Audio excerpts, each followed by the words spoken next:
Grosso modo, on en a pour, allez, on va dire 1 heure.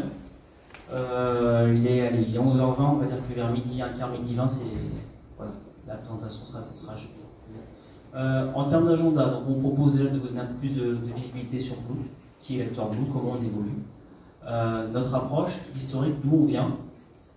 Pourquoi Blue, là c'est la minute marketing communication. Les enjeux de la sécurité, les enjeux des DSI au quotidien, comment nous on y répond côté Blue, qu'est-ce qu'on met en place, qu'est-ce qu'on prévoit également en termes de projection. Les zooms sur les solutions et services avec l'aide de Johan pour vous donner plus de clarté. Et enfin, une petite synthèse sur Blue. Voilà.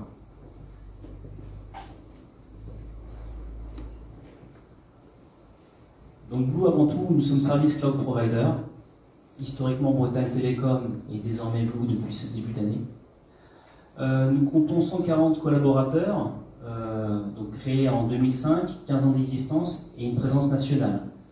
On s'appelait Bretagne Télécom, connotation très bretonnante bien évidemment. C'était tout sauf la réalité puisqu'on couvrait déjà sur des clients, on travaille déjà avec des clients nationaux, présents sur tout le territoire bien évidemment. Donc il était temps pour nous aussi d'évoluer au niveau de notre naming. Nous comptons une centaine de points de présence, donc d'interconnexion avec différents opérateurs d'infrastructures, pour offrir un maillage fort, varié, des alternatives aux clients qui sont plutôt souvent historiquement engagés avec des acteurs historiques justement. Donc nous, on a la force d'avoir un maillage assez dense et de pouvoir être justement force de proposition, notamment sur des approches SD-WAN. On est également présent sur 8 data centers. Donc, nous possédons nos propres data centers, mais on est également, bien sûr, locataires dans d'autres data centers pour offrir un maillage et des alternatives, notamment sur les aspects PRA, PCA. Et pour la gouverne, donc on est propriétaire de notre propre data center à Châteaubourg, mais surtout la volonté, donc, au travers notamment d'un dernier achat. Donc, on a désormais aussi des présences et des infrastructures sur Nantes. Et la volonté prochaine sera également d'être présent de façon physique, en propre, sur Nantes. Donc on implémentera des investissements assez conséquents sur Nantes. Donc Blue aujourd'hui, l'objectif c'est bien sûr de maîtriser la sécurité pour l'ensemble de l'IT de nos clients.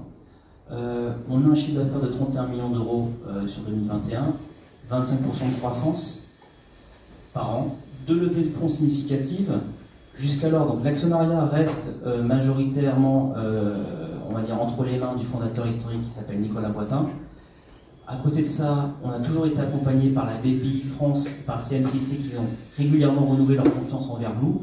Et juillet 2020, on a été rejoint par un fonds d'investissement qui s'appelle Killvest. Un fonds d'investissement assez important, conséquent, argentin, qui nous permet notamment de nous projeter en termes d'investissement, justement sur des data centers complémentaires, mais également sur des infrastructures, que ce soit du maillage ou des équipements en tant que tels pour les data centers.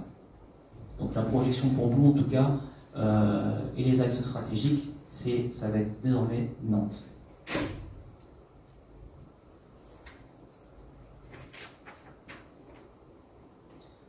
Alors aujourd'hui on compte environ 2500 clients nationaux de diverses origines, monde agricole, monde de la finance, monde du transport. Ces clients nous ont fait confiance dans différents domaines. Bien souvent, ça va être autour de l'hébergement de données, ça va être autour de l'hybridation.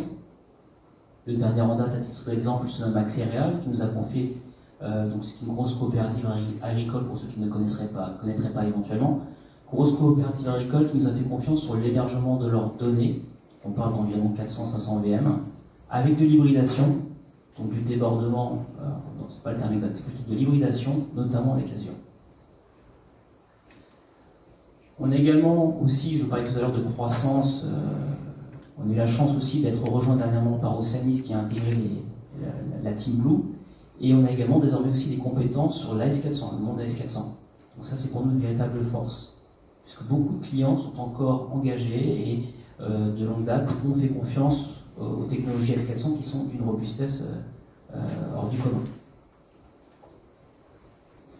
En termes de clients également qui nous font confiance, des sociétés comme Actual ou Serre France, Alors, je vais citer Serfrance, c'est 700 agents sur tout le territoire, c'est des gens qui nous ont fait confiance aux technologies SD-WAN. On a un historique plutôt Fortinet, sur toutes ces technologies-là. On est également, dernièrement, engagé avec Palo Alto. Donc on a deux alternatives. Fortinet historiquement, Palo Alto qui nous a rejoint dernièrement. Alors notre approche. Bien évidemment, en tant qu'hébergeur de données, on a également une particularité, c'est qu'on est HDS. Donc on a aussi toute cette, on va dire, cette mécanique qui nous s'impose à nous, qui fait qu'on a une certaine rigueur en termes de process. Donc on héberge les données sur le territoire français, et notre promesse, bien sûr, c'est que dans le cadre de cet hébergement, c'est d'assurer la sécurité et la protection de vos données sensibles. Pour ça, on s'appuie sur notre historique, sur nos connaissances, puisque effectivement, fondé en 2005, on a ce fameux site de Thales, historique Thales, donc à Châteaubourg. C'est un rachat en fait de ces bâtiments. L'avantage de ce site-là, c'est qu'aujourd'hui, il est extrêmement redondé et sécurisé. Ce site, donc on a racheté en 2012, et aujourd'hui le socle de Blue. En 2015, on a obtenu la certification ISO 27001 par rapport à la maîtrise et à la sécurisation des données. Donc ça, c'est une certification qui nous tient particulièrement à cœur et qu'on renouvelle régulièrement. Et on a également la certification HDS sur 6 niveaux, qu'on a obtenu en 2019. Ce sont les deux certifications phares de Blue aujourd'hui dans le cadre de son développement. 2020, je t'en ai parlé, c'est l'arrivée de Killbase dans notre actionnariat. Et enfin, de date, janvier 2021, Bretagne Télécom qui devient Blue. Et mai 2021, c'est l'arrivée d'Océanis avec des compétences complémentaires qu'on est ravis d'avoir, notamment sur S400. Alors, on y vient, la cybersécurité, puisque c'est la présentation Blue Cyber. Aujourd'hui, je pense que vous allez... c'est pas une découverte pour vous, mais on a quand même vécu plus de 93% de cyberattaques depuis le début de la pandémie. Donc l'augmentation, elle est juste pharaonique. 94 jours, c'est le délai constaté entre une intrusion et sa détection. Donc tout l'enjeu pour un acteur comme Blue, fournisseur de services pour ses clients, c'est justement de limiter la surface d'exposition à la cybermenace. C'est d'identifier, détecter et éradiquer le plus rapidement possible les vulnérabilités au niveau de votre SI. Et enfin, c'est de réduire le délai nécessaire entre l'intrusion et justement la solution apportée. On le sait tous, hein, ça c'est un discours qui est régulièrement tenu, mais que je vais quand même faire force de répéter. La question, c'est pas de savoir quand, c'est de savoir comment on va se relever et sous combien de temps. Ça, on a en tout cas les données qui nous sont parvenues, notamment grâce à notre service marketing, c'est que grosso modo, en moyenne, c'est 23 jours d'interruption entre la perte, en moyenne 23 jours d'interruption de service et une perte financière d'environ 136 000 € par jour. Ça, c'est des données du second trimestre 2021, pour toutes les entreprises qui ont été touchées.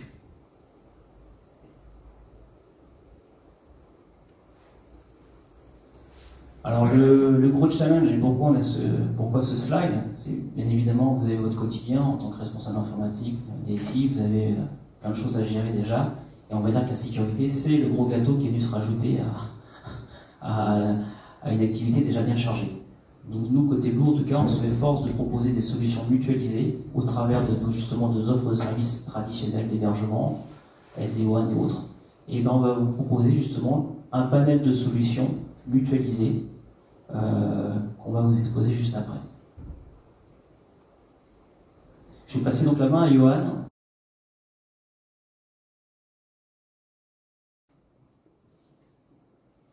Pour ma part, en effet, je vais vous présenter nos solutions à la fois que nous avons actuellement et celles aussi qui sont en constante évolution, intégration de par notre croissance. Nos solutions, elles ont été imaginées autour de la thématique des châteaux forts et qui incluent différentes briques qui vont composer. Donc juste un petit mot sur pourquoi le château fort. Premièrement, c'en est vraiment l'image que ça en dégage de la robustesse, du cloisonnement qu'on veut en apporter et l'environnement sécurisé qu'on met à disposition de nos clients.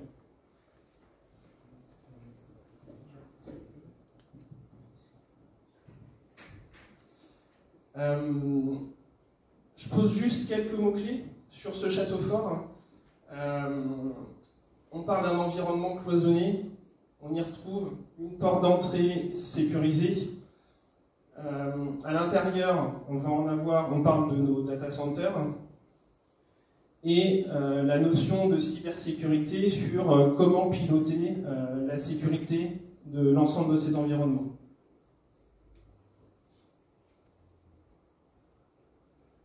Sur cette image qui se veut, je dirais, basique dans mon explication, je rentrerai dans le détail par la suite. L'idée, c'est, au travers, on en parlait, nos différents points de présence, l'ensemble des mécanismes de sécurité qu'on met en place, que ce soit en termes de réseau, en termes de sauvegarde de vos données, en termes de réplication, tous les mécanismes qu'on peut implémenter, c'est de vous mettre à disposition, après avoir travaillé avec vous, une stratégie de la sécurité pour éviter, je dirais, de la perte de production, de la coupure, de l'attaque. C'est de vous mettre à disposition, sur nos différents data centers par exemple, un environnement qu'on va pouvoir répliquer en fonction de la stratégie qu'on aura définie pour contrer différentes attaques. Ça veut dire que l'ensemble des mécanismes dont on bénéficie, qu'on aura mis en place avec vous, c'est être capable de reprendre ou d'assurer une continuité d'activité sur un deuxième point de présence, et ainsi de suite. Donc ça va vraiment nous parler de notre environnement connu sur la zone rennaise, notre environnement demain en propre sur la zone nantaise, et à évoluer au fil du temps. L'environnement sécurisé qu'on met en place pour nos clients, l'idée c'est que ça reste quand même une bulle associée pour nos clients. On parle de cloisonnement, donc qui dit cloisonnement dit éviter qu'un problème subi chez un client se propage, ou en tout cas vienne perturber la bulle du voisin, la bulle d'un autre client.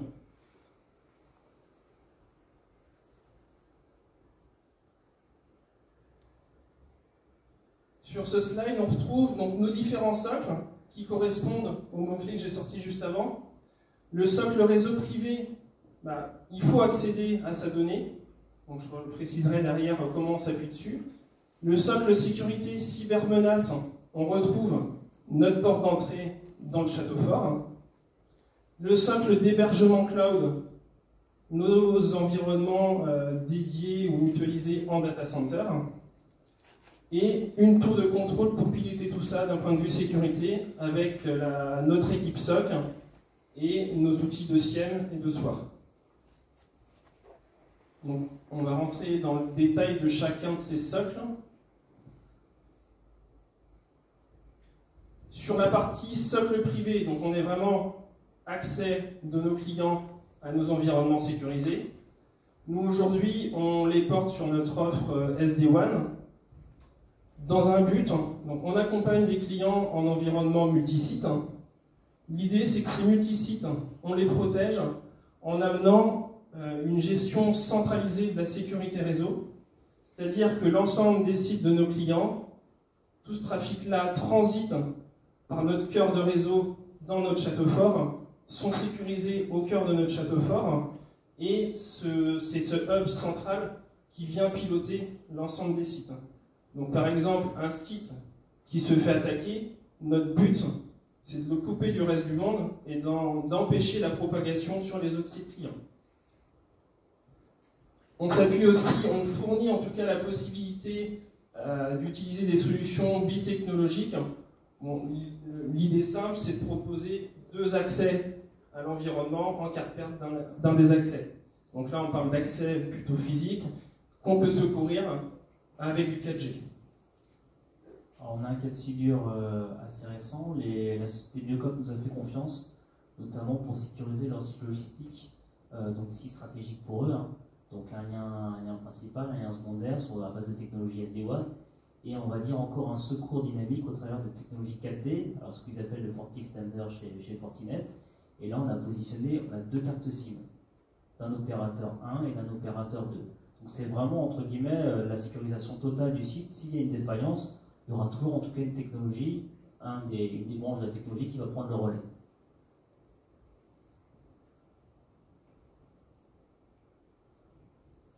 socle suivant, sur l'accès sécurisé, on retrouve notre porte d'entrée du château fort. Donc là, on est sur deux aspects qui sont assez simples. Le premier aspect qui est plutôt physique, comment je rentre dans mon bâtiment, dans mon data center par exemple. Aujourd'hui, nous sommes équipés d'un double système d'authentification, à la fois un badge en mode nominatif unitaire et une empreinte pour rentrer dans le data center. Le deuxième aspect, qui est plutôt lié à un accès à des environnements type applicatif, l'idée c'est de venir plus haut que ce qu'on connaît déjà aujourd'hui et qui amène déjà des failles, l'utilisation d'un code avec juste un mot de passe. On a encore des cas aujourd'hui où les mots de passe sont notés sur un post-it, sont envoyés par mail, en clair. L'idée c'est d'amener une couche supplémentaire avec l'ensemble des outils et de mécanismes de multiples facteurs d'authentification. Donc ça paraît très basique, mais c'est un gros rappel qu'on fait à nos clients et sur lesquels on va être très vigilant, et on est très vigilant en tout cas pour les accès utilisateurs ou administrateurs.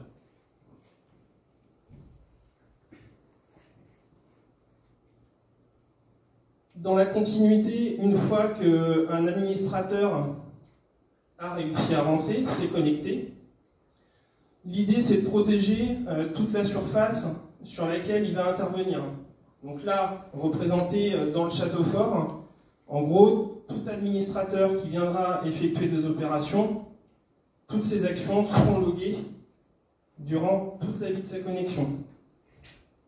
Le but, c'est vraiment de garder un historique de tout ce qui a été fait et ne pas se retrouver dans un cas d'être incapable de prouver ce qui a été réalisé sur une plateforme. Et ça, donc c'est ce qu'on appelle la notion de bastion d'administration. Ce sont des choses qui sont déjà en place chez nous dans le cadre de notre certification HDS, avec la volonté suivante, et c'est fait partie de la roadmap d'intégration, de le porter sur tout notre ensemble d'accès administrateur client.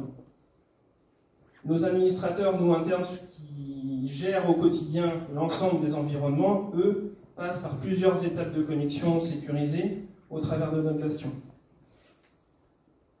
Un accès utilisateur simple qui ne fait pas d'action de paramétrage restera à un état de connexion via les mécanismes de multiples facteurs d'authentification. Sur la partie socle d'hébergement cloud, je pense que tout le monde connaît le premier niveau de haute disponibilité où on peut avoir un cluster avec 2 serveurs par exemple. Donc là c'est assez simple, on a des machines virtuelles qui se baladent entre les 2 serveurs, qui peuvent redémarrer en cas de perte d'un serveur. Nous, ce qu'on fait, c'est qu'on apporte ce niveau-là à un cran bien au-dessus, qui est d'assurer cette continuité entre data centers. Donc on a parlé tout à l'heure de notre data center, par exemple, à Châteaubourg, couplé à celui de Rennes.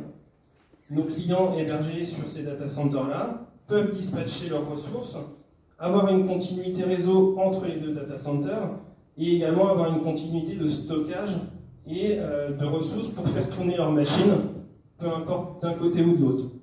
Que ce soit en production, en actif-actif, mais également en cas de perte d'un data center.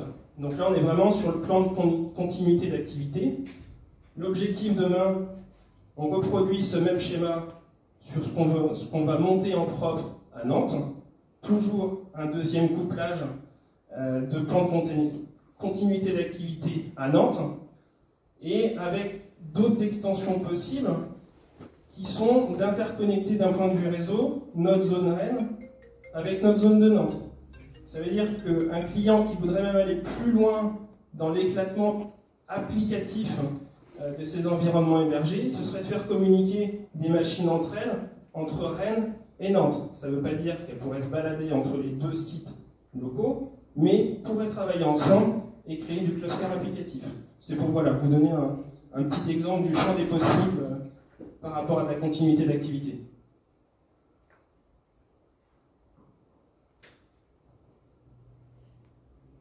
Sur la partie détection des menaces entre châteaux forts, là on est vraiment dans le mieux vaut prévenir que guérir. L'idée, c'est d'avoir notre réseau de châteaux forts qui détecte une attaque,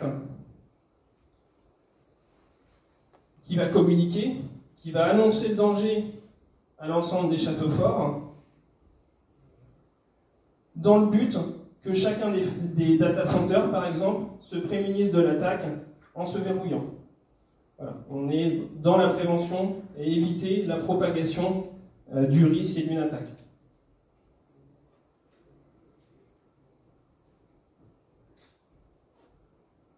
Comment ça va se passer? On retrouve notre tour de contrôle, qui elle est composée de notre équipe SOC. Donc on y retrouvera un responsable de notre partie cyber, accompagné d'analystes, administrateurs spécialisés dans le monde de la sécurité, et qui eux s'appuieront sur des outils de SCEM, de SOAR, pour être capable, avec toute la collecte d'informations qu'on va avoir, que ce soit sur nos réseaux, nos données et autres, de répondre à des incidents sur des modèles d'anticipation, de réponses connues, en tout cas des types d'attaques. Alors grosso modo, en termes de... on peut quasiment arrêter de parler de roadmap, puisque octobre, donc, nous serons pleinement opérationnels, les effectifs sont présents, la cible sur l'année 2022, c'est d'arriver à 30 collaborateurs. Là, on va dire que toutes les semaines, nous avons des nouveaux collaborateurs qui nous rejoignent. À Rennes, on manque déjà de place. Les effectifs rennais, en tout cas pour la population commerciale, on va devoir migrer. Parce qu'on ne veut plus de nous sur Châteaubourg. Il n'y a plus de place. Et on a l'avantage, alors on est aujourd'hui ici pour vous passer le message comme quoi on investit lourdement et on va investir lourdement sur Nantes.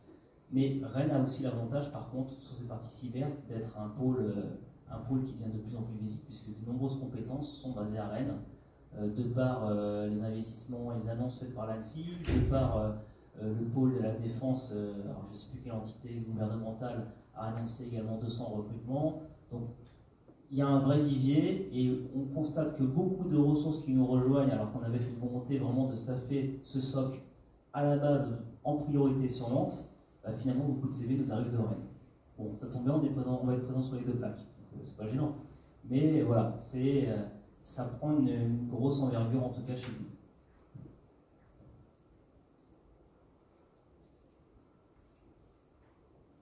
Juste pour introduire les personnes d'IBM qui nous accompagnent aujourd'hui. Donc, notre tour de contrôle, voilà, composé de notre équipe SOC, elle va s'appuyer sur l'outil QRadar d'IBM, donc leader du marché aujourd'hui. Et je vais laisser la parole du coup aux personnes qui nous accompagnent.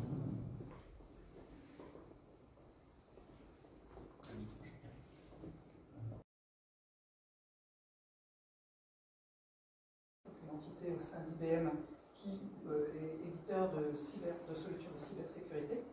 L'idée aujourd'hui, ce n'est pas de rentrer très longuement dans l'outil QRadar, c'est de vous donner un peu une overview de la solution sur une 10-15 de slides maximum. C'est Samira qui fera la partie technique. Moi, je fais la partie plutôt commerciale.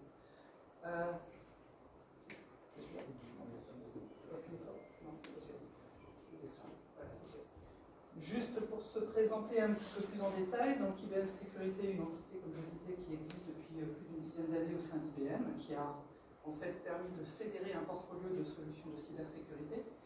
IBM Sécurité, aujourd'hui, dans le monde, on est un des tout premiers éditeurs de solutions de cybersécurité avec plusieurs milliards de chiffres d'affaires. On est plus de 8000 personnes dans le monde. Nous avons nos propres laboratoires pour développer des solutions et aussi, on en parlera, de l'X-Force, un laboratoire de threat intelligence. Et on surveille nous-mêmes un certain nombre d'éléments de sécurité pour nos propres besoins, pour un certain nombre de nos clients également, ce qui nous permet bien évidemment d'apprendre aussi de ce qui nous remonte quotidiennement. Et puis IBM QRadar, c'est une solution qui aujourd'hui existe depuis plus d'une vingtaine d'années, mais ça fait plus de 12 ans, alors j'ai dit que je m'étais trompé, c'est pas 11, mais c'est 12 ans que nous sommes dans le Magic Quadrant du Gartner, toujours dans le quadrant de leader. Et aujourd'hui, nous avons de très nombreuses références, que ce soit dans le monde ou en France, et aussi des partenaires qui nous accompagnent pour installer et développer notre solution. Voilà, sur la partie commerciale.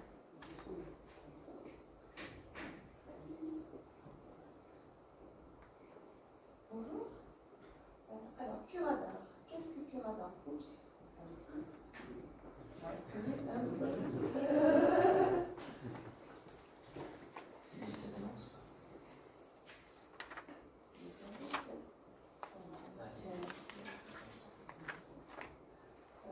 Alors l'objectif de notre Curada, c'est le ciel. Donc que va nous proposer cet outil? Donc une visibilité à 360 degrés sur ce qui se passe dans notre récit. Il va nous permettre d'éviter les menaces, de prioriser les menaces quand elles sont détectées, et puis de nous aider à investiguer de façon la plus automatique possible. Donc une visibilité à 360 degrés en connectant le ciel avec l'ensemble des équipements de sécurité. Et on a un ensemble des centaines d'intégrations qui sont proposées de base par la solution pour pouvoir interpréter les informations qui vont être envoyées par les routeurs, les switches, les firewalls, les DNS, les serveurs d'AD, etc., etc. Donc en fait, toute cette information va pouvoir être collectée pour justement investiguer et voir s'il n'y a pas des actions qui paraissent suspicieuses. Tout ça va être priorisé, puisqu'en fait l'analyste, s'il va avoir à lire des milliers, des millions de lignes de log, il va s'en sortir.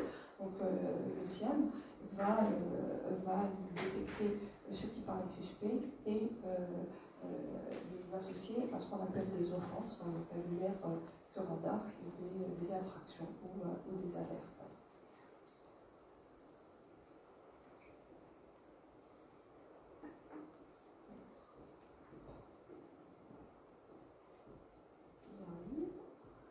Alors, donc une vision complète, comme je le disais, en captant donc, les événements de journaux de log divers et variés en temps réel. Donc les logs arrivent, ils sont traités directement en temps réel, ils sont parsés, interprétés par le collecteur de Curadar, et on va stocker aussi bien le log brut, l'information brute, de façon légale en cas d'investigation. On va avoir besoin, si nécessaire, d'y revenir, et donc du coup on le garde. On ne garde pas que l'information qui est normalisée et interprétée par Curadar, mais le log brut aussi. Tout ça se faisant en temps réel.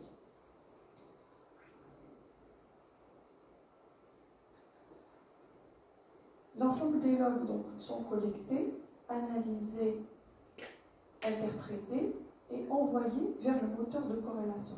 Donc au cœur de Curadar, on a un moteur de corrélation qui est puissant, qui est aussi proposé avec des centaines de règles built-in, donc proposées par défaut avec l'outil. Donc on a les intégrations avec un ensemble important de sources de logs possibles qu'on retrouve chez le client, et la possibilité d'en développer de nouvelles. Donc aujourd'hui, si on regarde le document qui donne la liste de tous les types de logs que l'on traite par défaut, il fait de mémoire 1472 pages, la version de septembre 2021. Donc c'est un document qui est assez lourd, et nous, ce qu'on dit à nos partenaires et à nos clients, si vous ne trouvez pas ce que vous cherchez dans le document, dites-le nous, parce que nos labs sont peut-être en train de travailler dessus, ou si vraiment c'est quelque chose de très exotique, on peut travailler avec vous pour adapter et définir un parseur. Il y a un éditeur qui permet de définir des parseurs spécifiques si nécessaire. Et puis, à côté de ça, donc on fournit pour le moteur de corrélation des bibliothèques de règles prédéfinies qui vont permettre de détecter des comportements malveillants classiques, des tentatives de connexion, des connexions entrantes à partir du site bizarre, des connexions sortantes vers des sites bizarres, des mouvements qui paraissent bizarres. Donc tout un ensemble de cas d'utilisation qui sont déjà prédéfinis, avec la possibilité, cet ensemble-là n'est pas figé, il est mis à jour régulièrement, comme la bibliothèque de parseurs par défaut, la bibliothèque de règles est mise à jour. L'idée, c'est de réduire l'information sur laquelle l'analyste va travailler sur l'offense, qui va rassembler les informations utiles et faciliter le travail de l'analyste. Voilà. Ces règles-là, donc elles sont prêtes à l'emploi. Il peut être nécessaire de les tuner, de les adapter en modifiant éventuellement certaines valeurs qui sont plus adaptées à un contexte donné, mappées au framework MitraTac.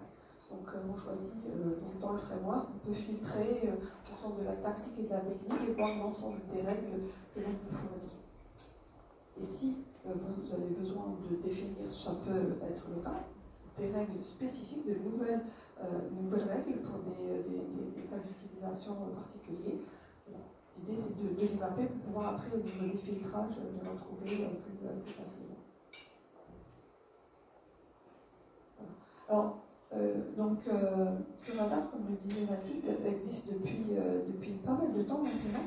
Donc on continue à travailler pour améliorer la solution en termes de performance, hein, puisqu'on a de plus en plus des clients qui ont des SI importants, voire des partenaires comme Blue qui ont beaucoup de clients. Donc, qui ont des SI qui sont plus ou moins importants. Donc, il faut qu'ils arrivent à gérer donc l'ensemble de l'information de chacun de leurs clients, mais aussi de séparer. Il s'agit de bien identifier ce qui appartient au client A, ce qui appartient au client B et au client C, de ne pas tout mélanger. Donc, Curadar va permettre cela, va permettre un traitement multi-domaine, multi-tenant, pour que les utilisateurs de Blue puissent avoir un accès à tout, mais aussi éventuellement des utilisateurs, si un client voulait avoir un accès aux informations le concernant, il peut, il ne voit que ce qui le concerne, et puis la possibilité pour un analyste de Blue de voir la totalité. Donc on travaille sur la question de la performance et puis sur la modernisation des interfaces. Donc de plus en plus pour faciliter le travail des analystes avec des interfaces qui lui donnent déjà la page de l'attraction, qui lui permet déjà d'avoir une idée des règles qui ont matché, qui ont donné l'alerte, des événements et la plage de temps concerné, la gravité de l'infraction. Mathilde avait cité nos labs de traite d'intelligence IBM X-Force. Curadar est intégré, donc les licences Curadar permettent d'avoir une intégration avec la X-Force pour recevoir les indicateurs de compromission directement par l'instance Curadar. Donc il y a un lien qui fait que, en fait, on a des tables de référence d'indicateurs de compromission, ça peut être des IP suspectes, des URL suspectes, des DH, des vulnérabilités. Donc c'est synchronisé et c'est mis à jour automatiquement pour que ça soit pris en compte par les règles de corrélation pour détecter d'éventuelles menaces.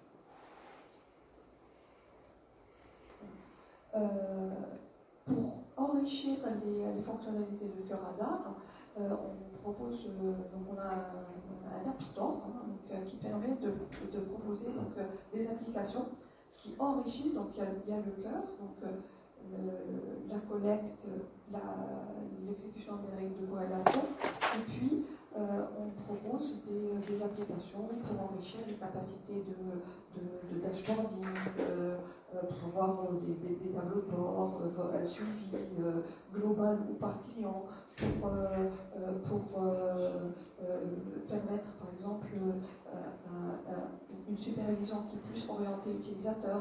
On a une application qui s'appelle User Behavior Analytics, donc orientée surveillance des comportements utilisateurs qui peuvent être déviants.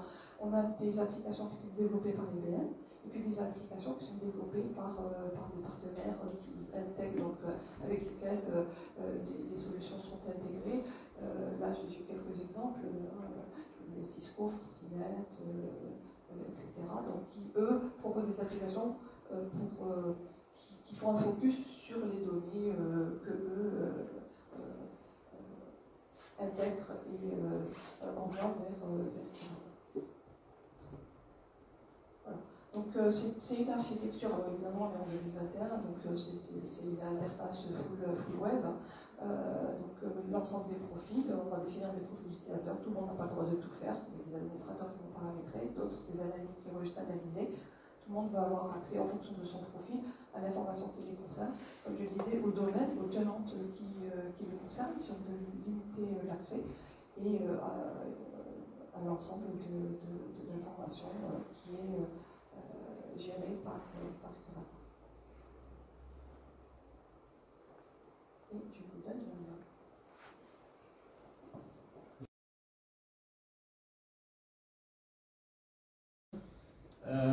L'idée aussi, c'est d'être accompagné, c'est de tester nos environnements que nous sécurisons, mais de rester indépendant sur la partie test. Voilà. Se faire accompagner sur la partie test. Donc aujourd'hui, nous, on est accompagné, on travaille avec les sociétés Niji et allemandes.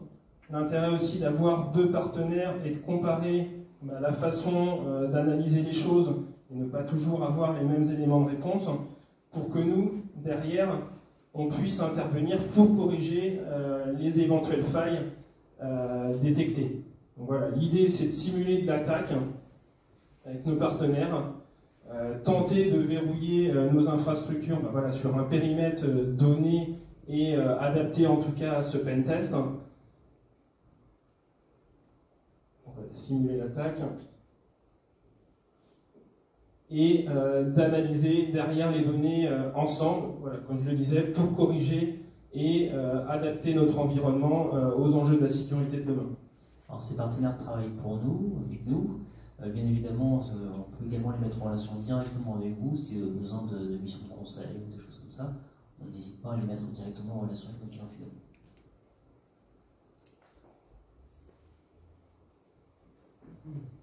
Un petit zoom sur les solutions et services Blue Cyber. Donc là, l'idée, c'est de vous faire un rappel de nos cœurs de métier. On y retrouve nos trois domaines d'activité principaux, connus, historiques sur la partie réseau, réseau très haut débit, communication unifiée pour la téléphonie, l'externalisation de SI, voilà, on parle d'hébergement et tout ce qui est associé.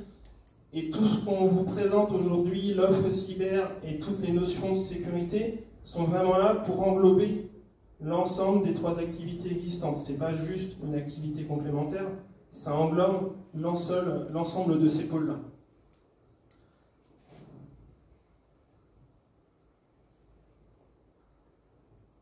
Pour mener à bien toutes ces actions, que ce soit de déploiement, d'exploitation et autres, donc nos équipes, nous, sont certifiées. Alors on a représenté les produits majeurs que nous utilisons au quotidien. On retrouve du VMware, on parlait de Fortinet tout à l'heure, demain Palo Alto, notre stockage en Pure Storage.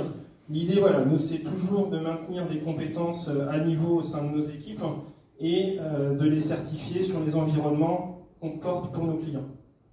Avec un haut niveau d'expertise, à titre d'exemple sur VMware, on est VMware Cloud Verified. Nous sommes dans les rares acteurs à avoir ce niveau de certification en tant qu'hébergeur de données. Donc c'est important pour nous d'avoir cette relation de confiance avec un acteur comme VMware. Même chose sur Vim, qui est un acteur sur lequel on se repose énormément sur la partie backup. Et là on a le niveau effectivement Gold Partner, c'est des gens qu'on a régulièrement avec nous donc dans une relation de confiance.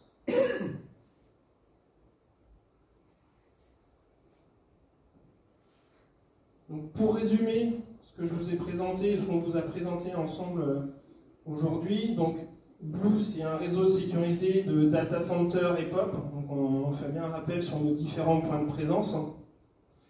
La garantie que vos données seront toujours accessibles, nous, voilà, c'est ce que j'expliquais tout à l'heure, le principe de pouvoir répliquer vos données sur nos différents points de présence avec l'ensemble de nos technologies. C'est de la stratégie de sécurité à mettre en place. On est vraiment là pour répondre et comprendre vos enjeux pour travailler avec vous sur les domaines de la sécurité. Nos infrastructures qui sont sécurisées et sous surveillance permanente, on retrouve les différents points que j'avais expliqués tout à l'heure, la porte d'entrée, la surveillance, on a parlé de Curada, et du coup, on t'y rappelle nos experts et certifications dont nous bénéficions aujourd'hui au sein du groupe.